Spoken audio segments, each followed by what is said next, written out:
Nous sommes devant le Panthéon. Le Panthéon, c'est une ancienne église, l'église Sainte-Geneviève, qui est devenue un mausolée laïque, c'est-à-dire un lieu dans lequel la nation rend hommage aux grands hommes qui ont fondé justement la nation. Chaque nation aime éloger les personnes qui sont, on va dire, à l'initiative de sa politique, de sa littérature, etc. Et donc, comme on peut le voir indiqué sur ce bâtiment, ce mausolée laïque, le Panthéon, il est indiqué aux grands hommes, la nation reconnaissante. Et il y a une chose très intéressante lorsqu'on visite ce lieu, c'est que les grandes figures qui ont été, qui sont commémorées ici, ont toutes un point commun, ou quasiment toutes un point commun. Ce point commun, c'est leur islamophilie. Alors on peut s'en étonner, puisque aujourd'hui, lorsqu'on parle de l'islam, c'est toujours avec des préjugés, avec des idées préconçues ou de manière négative. Mais ce qui est intéressant, c'est que si on analyse chaque personne qui se trouve ici, eh bien on va voir qu'elle a un lien avec l'islam. À titre d'exemple, Jean-Jacques Rousseau, qui est connu pour le contrat social, a dit que le prophète n'était pas un imposteur et qu'au contraire, c'était un homme intelligent, un législateur parfait qui a réussi à réunir le temporel et le spirituel.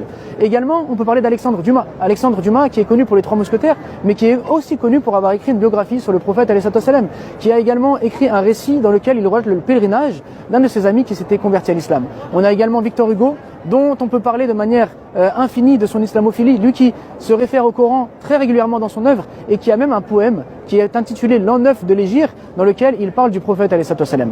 On va continuer avec Jean Jaurès. Jean Jaurès qui a écrit une lettre pour défendre son ami Philippe Grenier. Philippe Grenier est un homme qui s'est converti à l'islam, qui est devenu député et dont toute la presse critiquait justement son apparence musulmane. Et bien dans sa lettre dans laquelle il va le défendre, il va éloger cette reconnaissance de la grandeur du prophète que Philippe Grenier a fait en embrassant l'islam.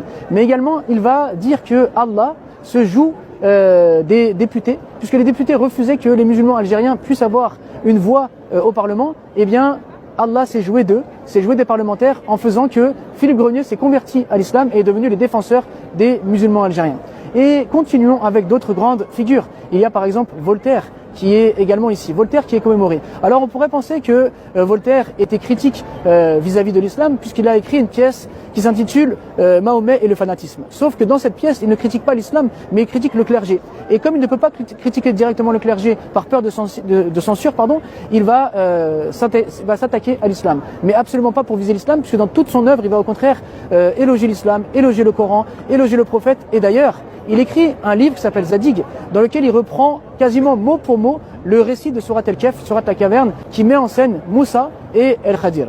Alors, finissons avec Ernest Renan. Ernest Renan qui était connu pour sa critique de religion. Et pourtant, il était élogieux envers le prophète lorsqu'il dit que le prophète était justement une personne qui était sincère, une personne qui était bienveillante, une personne qui était bonne, qui caressait la tête des enfants et qui disait que le paradis se trouve au pied des mers. Donc lorsqu'on visite les monuments de France, eh bien, on se rend compte que l'islam est toujours omniprésent. Et lorsqu'on découvre les grandes figures de la nation française, eh bien, on se rend compte que ce qui les unit tous, c'est leur respect de l'islam, leur islamophilie, et il est bon de le rappeler aujourd'hui.